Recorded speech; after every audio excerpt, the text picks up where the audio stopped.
Hello there, it's Mike Yao with Savage Kingdom's role-playing game, Fire in the Head Productions. So, I thought I would do video number 3 in this series of the Savage Kingdoms of the West. We already covered Eredorn, and then Brithia, and today is Caernia, also known as Carrington, and I'll tell you why it's called different things. So, the last 2 videos lasted around 30 minutes. I'll see if I can do that again, if not slightly shorter. Might be even better. Right. So, in my best Caernian accent now, time to get down to it. Great now. I've been doing Irish, I'm playing an Irish character in a play right now, so it's hard to distinguish Irish from Scottish right now, so bear with me. All right, so Caernia, or Carrington. Here's our page in the core rulebook, if you have it. Follow along for those at home. There's our Caernian representation artwork there. So, yeah. All right, so let us begin. So, why is it called Caernia and Carrington? So, originally the kingdom was called Carrington, and there's several reasons because A, there's cairns everywhere, but that's not the real reason. That's why it's not spelled that way. There was the original chieftain, the original sort of first king or really high chieftain of that area was known as Cairn, King Cairn. So it's there's kind of a pattern in a lot of stuff that I write and develop. I like not only dichotomy, but I like dualism. So sometimes a lot of my words have double meanings, maybe sometimes triple meanings. So Carrington represents King Cairn, the original or chieftain Cairn, and also the cairns, the burial mounds that that culture tends to build. And there's in fact northern Carrington or Caernia, which I'll get to in a second, actually has the hills. The hills up there are actually called the Cairn Hills because there's so many cairns there, and some of the hills are kind of shaped like cairns. So the legend has it, not really a legend, it's truth. If you wander into the Cairn Hills, sometimes it's hard to tell grave mound from actual hill. So nice little note right there. Good little place to adventure. All right, so and then it became known as Caernia. So Brithia took it over, and I can't remember my own. 150 years ago. So my own, roughly 150 years ago. So Caernia, or Brithia had sort of annexed, more than annexed, kind of violently took over Carrington, and they sort of renamed it, quote unquote, Caernia instead of Carrington. It just kind of became a province or a client state, client kingdom of Brithia. So Carrington or Caernia is technically a part of Brithia, but it's almost independent enough. So again, if you're getting an England-Scotland vibe, that's, no secret. That's pretty much what I'm going for there. So, yeah, let me read from the first few paragraphs. There's only 3 paragraphs that precede the player character section. And then I'll cover some of the stuff I just spoke about and give some more other insight. All right, so it says, the men and women of Caernia, once known as Carrington, are a stout-heeled people based loosely on the Highland Scots of the early medieval era. At present, however, the Caernians are subject to the Queen of Brithia, a realm that has ruled over them for the past 150 years, as mentioned. Some Caernian clans accept this fate, but many others are quite surly about it, and rumors of a major uprising have perished for the past half century or more. Not perished, persisted for the past half century or more. The Britons wish it would have perished, right? Caernian folk pay homage to the ancient deities of the West, with Cormac, god of beasts, strength, and war, perhaps being supreme among them, even greater than Briannan herself. Briannan is kind of would be considered kind of the queen of the Western pantheon, the sort of druidic pantheon. So Briannan herself. The druids are the priests and omen readers of the gods, and bards the primary storytellers and lore keepers for the various clans of Caerndon. Physically, Caernians tend to be of medium height, if not slightly taller, broadly built and fair-skinned. Their hair is often auburn-hued, and their eyes typically green or blue-green. More information regarding Camden can be found in Chapter 20, The Savage West, also known as the Gazetteer chapter or section. Cool. All right, I'm moving the book over here into the light. I put it there because it's closer to me. Actually, I will move it back and turn on a little lamp right there. Aren't you glad that I don't edit these things because you get these weird moments like this. All right, so allowable callings for Caernians are bard, berserker, craftsman, gladiator, healer, hunter, merchant, noble, priest, sage, seer, shaman, sorcerer, thief, and witch. So out of the 20 callings, now 25 callings, once the Savage East comes out, it looks like they have access to, what is it, about 12 or 13 of them. So that makes them pretty versatile, but not like super versatile. And I've spoken about this before. Game masters are free to allow any callings for whatever culture. These are here for, because I'm really big in the world crafting, which I think a lot of people, gamers are, particularly game masters and game designers, world building. And so one way to do world building is you have to, there's a weird thing nowadays where you have to, like, everybody has to have access to everything. And that's great on one hand, but it's bad on the other hand because it's hard to do any culture building or world building. So if everybody can be a whatever, then there makes nothing special about it, right? Anyway, I know should be common sense, but this is like a theme you see a lot nowadays for some weird reason. All right, so attribute array. Caernian player characters must arrange their attributes to character creation using the following guidelines. You guys know about all that, probably. I won't dwell on it much, but just to give you a quick oversight, so Caernians, their best three attributes, the ones that they excel at, the ones that you can start the highest at and max out the highest at, would be vigor, magnetism, and willpower. So because they're kind of hardy and they're kind of stubborn, sort of known to be stubborn. The Brithians might agree. All right. Special abilities. So, like all the human cultures, they have each human culture or human subrace has two kind of special abilities in addition to the three skill specialties. So that's actually really more. They get really more racial abilities than people might assume. Number one is cold-natured. Caernians receive a +1 bonus to endurance rolls when resisting cold effects. Much of Caernian is a highland region, the very foothills of the Iceclaw Mountains. So that's why. Then they get wilderness affinity. Caernian characters gain a +1 bonus to acrobatics, athletics, perception, and survival rolls when in forests, hills, and mountains. Skill specialties. Caernian characters receive 3 free skill specialties of character creation that help reflect Caernian culture and virtues. So this is like all the other humans. You get to start off with the 3 free skill specialties, even if you don't have 3 skill levels in that skill. I won't go into all of that, just like the last 2 videos. I'm just going to kind of skim this part a little bit. So just to kind of grab, let's go with melee weaponry.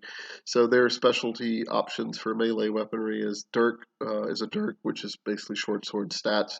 Great sword, which is, think of a claymore. It's not called claymore because that word wouldn't mean anything in the history of the world, but you can call it that if you want. Polearm, war club, and warhammer. So I think, as you can tell, those are very kind of Scots medieval sort of period weapons.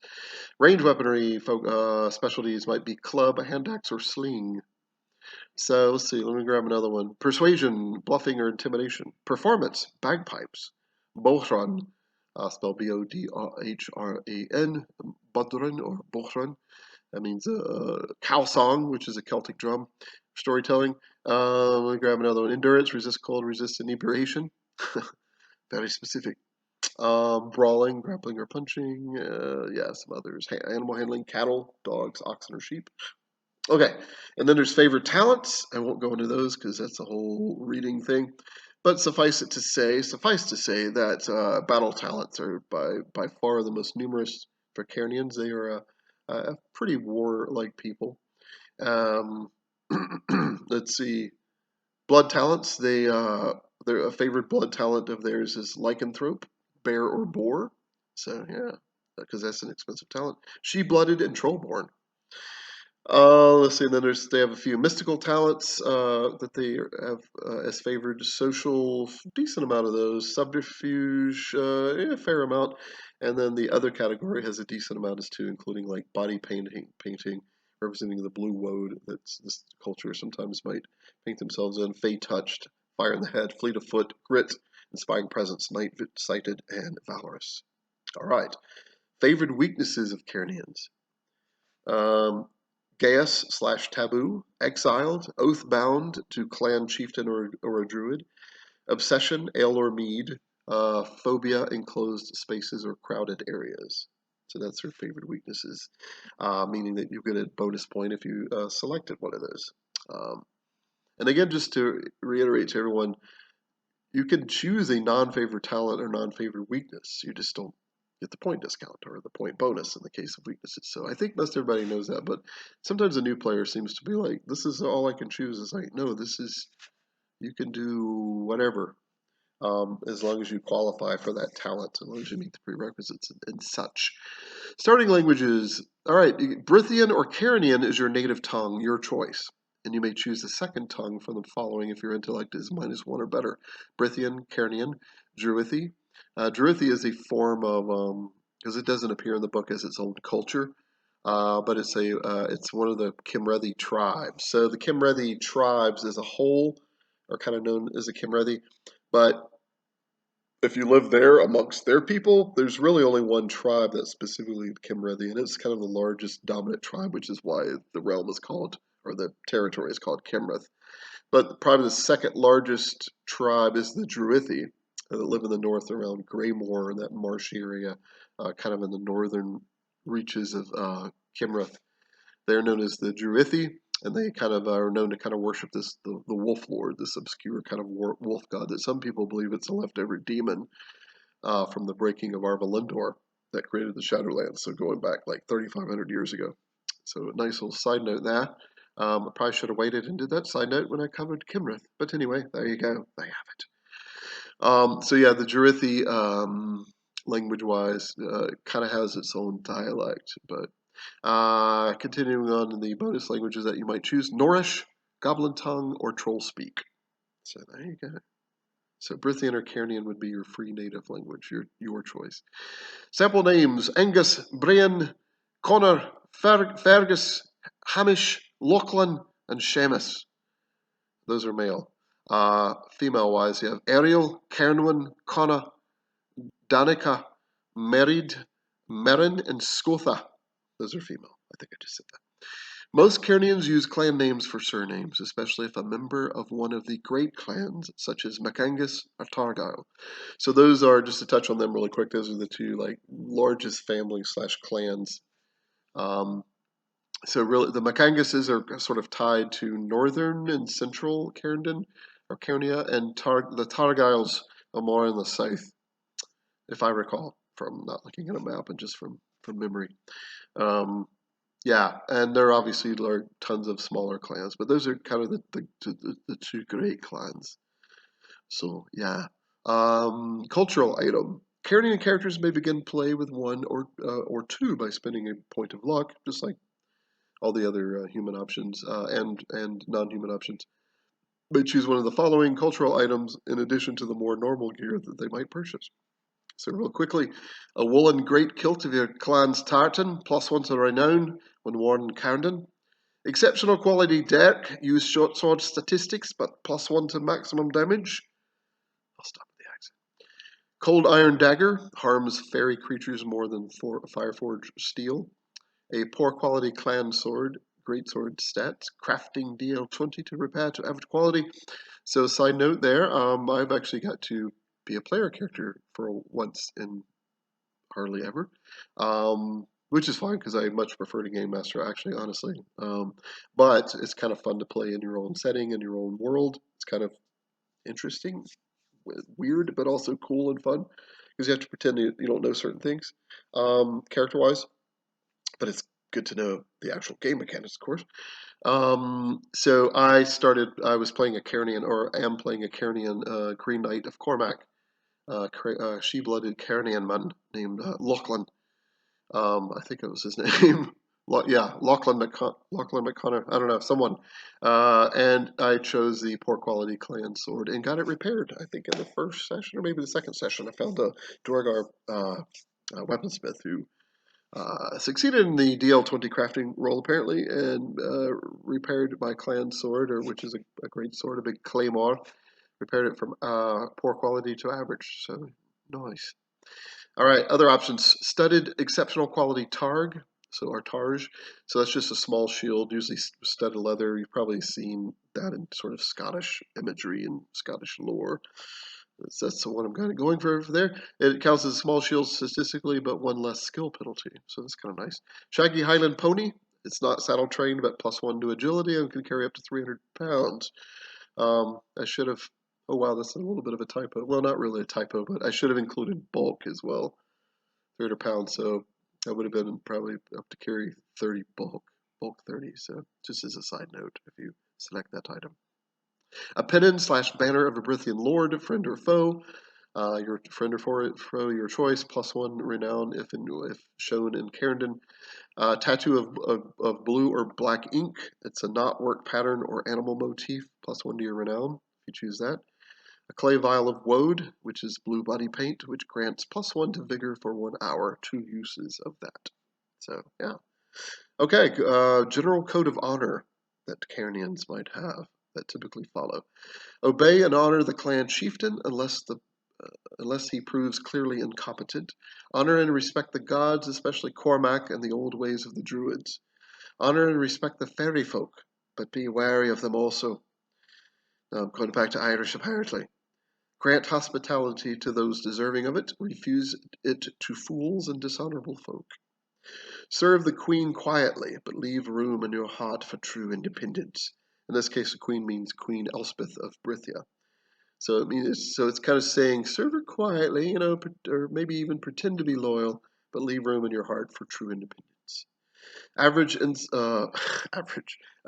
insults through demanded public apologies, serious ones by single combat. So yeah, so insults you should demand in public to be, you apologize for that, give me a gift or something. But if it's serious, it's single combat, it's on now. That's right. I think I've touched on that before. That's one of the pieces of a lot of the codes of honor that I think people kind of, in our modern sensitivities, kind of sometimes gloss over. People were very big into their reputation and renown back then because they didn't have the internet. They didn't have credit ratings. So your credit rating, so to speak, was your renown, was your deeds. Not necessarily in combat, but in anything that you were good at crafting or even dabbling in sorceries, or being stealthy, a great hunter, or maybe a great leader, etc. A great sailor or something. And perhaps multiple of some of those, or perhaps all of them, actually. So, right.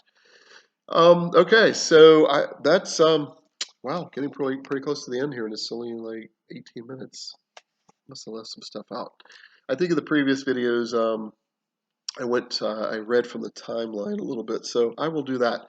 So let's go to where Caernia, or Caerndon, as it originally was called, appears in the Savage Kingdoms timeline on pages 12, 13, and 14, 15, I think.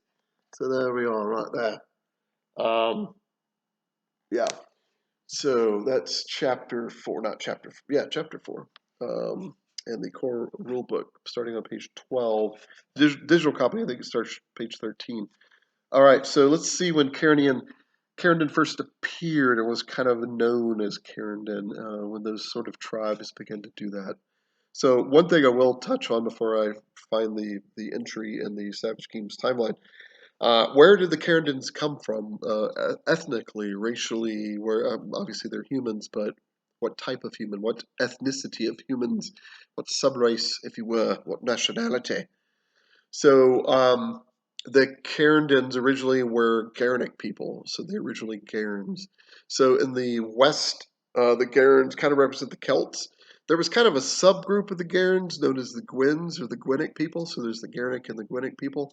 The Gwinic people, and you don't hardly hear about them in the Savage Kingdoms lore anymore. Like they might pop up once or twice in like the whole book. They might pop up once or twice again in the Savage East, maybe because they do reference like some culture that's there, like from Ireland, I think. So anyway, those two groups kind of represent the sort of the Celtic people, kind of the Western European sort of people. Of course, in real history, the Celts spread really far. They kind of went into Eastern Europe as well, and even all the way into Southern Europe, and even helped sack Rome at one point. when they were the Gauls. Anyway, et cetera, et cetera, et cetera. So the Caernian people came not from the Gwynnic people. The Gwynnic people actually became what's now the Kimrethi and those related tribes, the Menagoni, the Jeruthi, the Dufanin, and et cetera. So the Gernic people are the from the Emerald Islands or Emerald Islands, and they appear as their own racial subset, player character choice in the core rulebook. And then some of them came to the mainland, forged eastward, and settled in that area, which we now call Caernia or Carrington. And then going back to what I said at the beginning of the video, so one of their greatest chieftains was named Cairn, was King Cairn, and so they kind of named the area Carrington.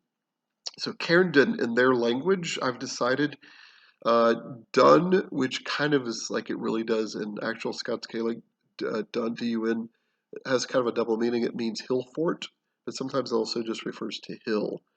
So in my version of that language, which is Gaelic and Savage Kingdoms, dun means, it does mean hill, or realm, or just realm, or land. So Carrington could mean the hills of King Cairn or the land of King Cairn. So either way, it makes sense because Cairn is mostly hills.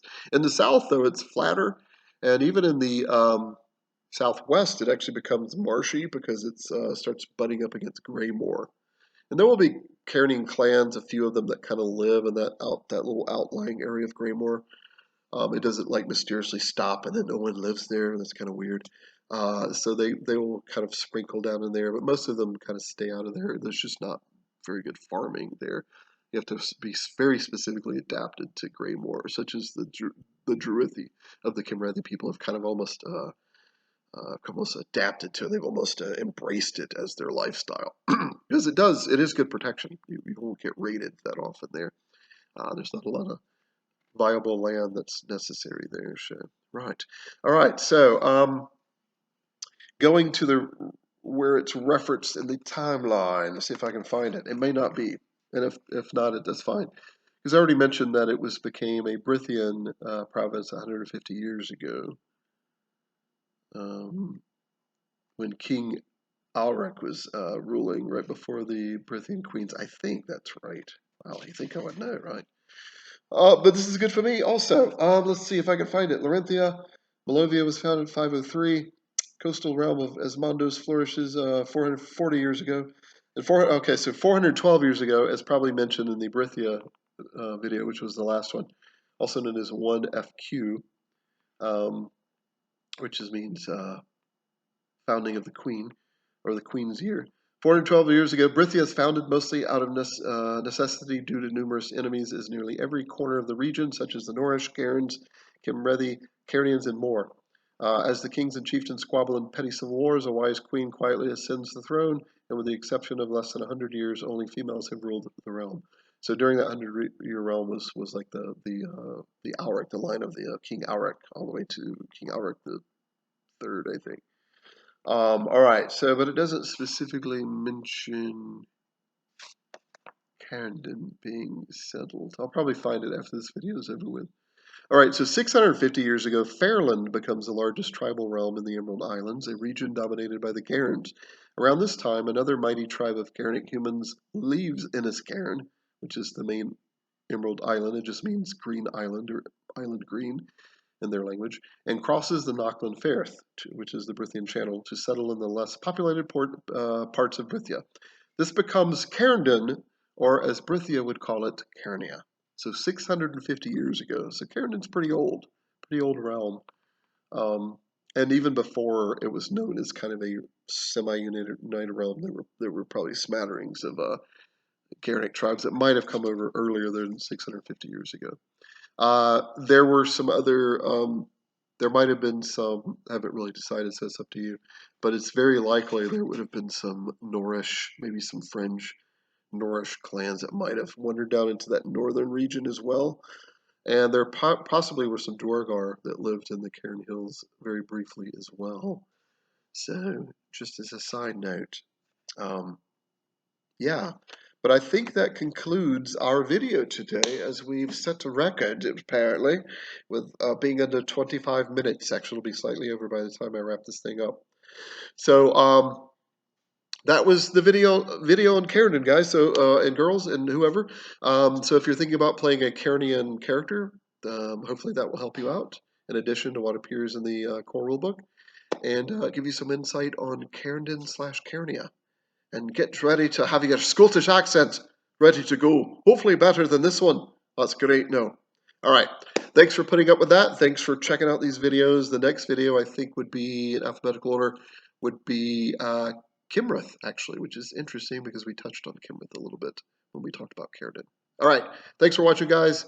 Check out Savage Kingdoms, Savage East when it comes up. Keep playing Savage Kingdoms. Let other people know about it. Like and subscribe to this channel. Blah, blah, blah. All that stuff. Thanks for being awesome and supporting this game. And I will talk to you all again soon.